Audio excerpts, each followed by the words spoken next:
सर्वभूताय कल्याणधये भयेभ्याम् देवे वेङ्कटनाथाय श्रीनिवासाय मङ्गलम्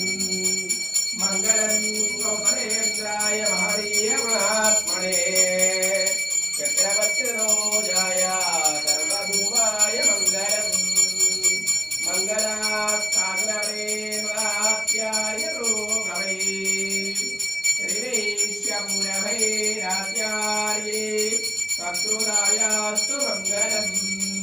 पुंसारूपणरूपाय पुण्यश्लोकाय मङ्गलम् श्रीसीतारामलक्ष्मणाञ्जनेयाय दिव्यमङ्गलविराजनम् जय श्रीराम जय श्रीराम जय श्रीराम जय श्रीराम जय श्रीराम शुद्ध आत्मनिर्भयामि सर्वभक्तजनानां संपूर्ण शरीर आयुः आरोग्यता सिद्धिरनुग्रहप्रसाद सिद्धिरस्तु।